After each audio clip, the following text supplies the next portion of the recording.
Hai semuanya. Oke, di sini Miss akan menjelaskan ada beberapa fenomena bunyi, antara lain adalah resonansi, frekuensi pelayangan, dan efek Doppler.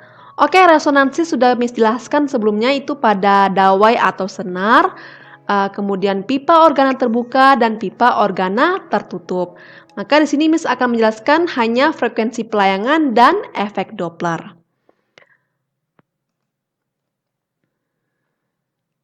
Sepasang garpu tala yang memiliki frekuensi yang sama, di mana salah satunya ditempeli segumpal kecil dempul ya. Kita kasih di sinilah. Contohnya di sini kita kasih ada dempul sedikit aja sehingga frekuensinya berkurang sedikit.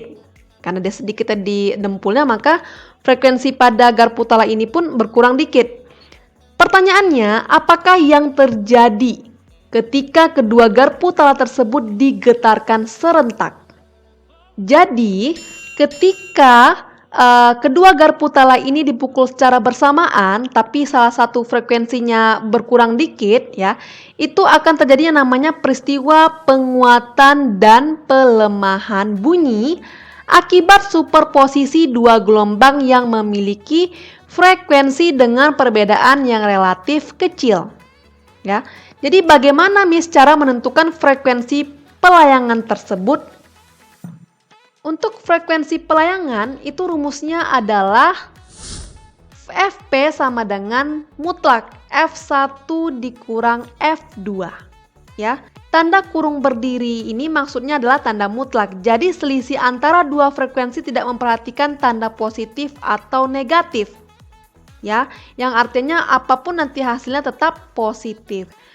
Frekuensi pelayangan, frekuensi 1, frekuensi 2 itu satuannya adalah Hertz. Ya, jadi sama-sama satuannya adalah Hertz.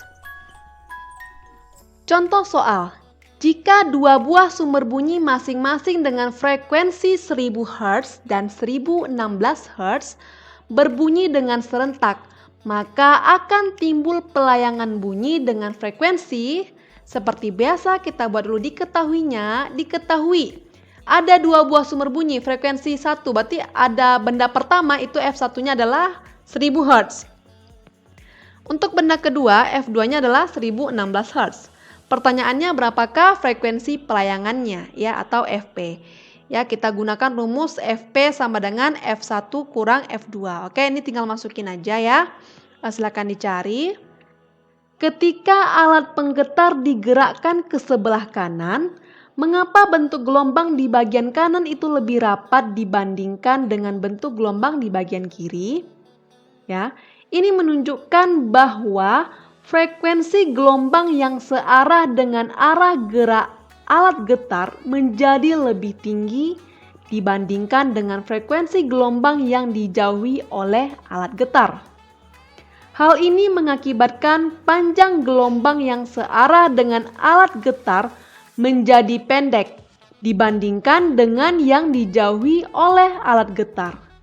Fenomena perubahan frekuensi yang terdengar karena pengaruh gerak relatif antara sumber bunyi dan pendengar disebut dengan efek Doppler.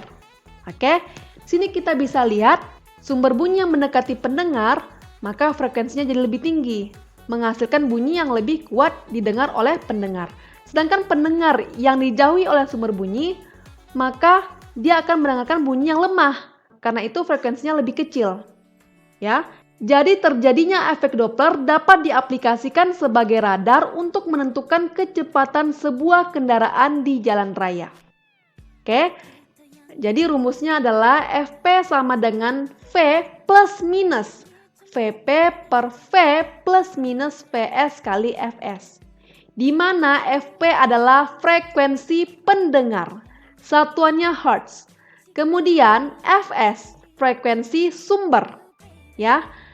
Dan V adalah cepat rambat bunyi di udara.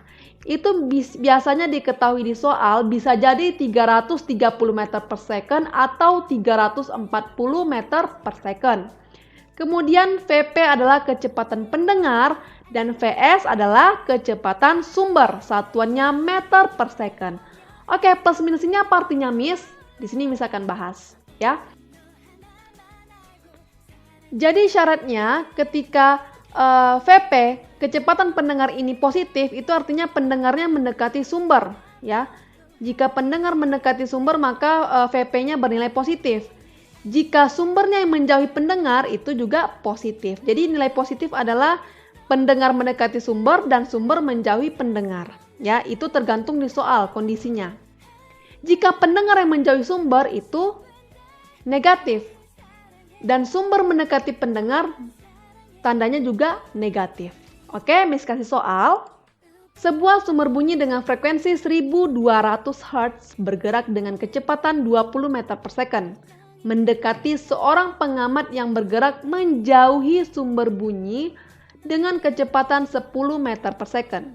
Jika kecepatan rambat bunyi di udara 340 meter per second, tentukan frekuensi yang terdengar. Oke?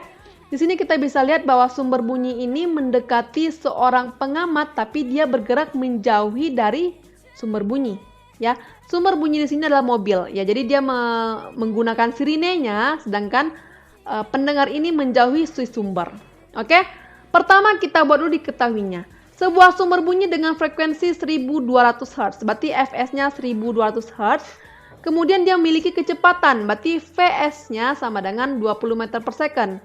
Karena di sini kasusnya adalah sumbernya mendekati pendengar, maka dia bertanda negatif.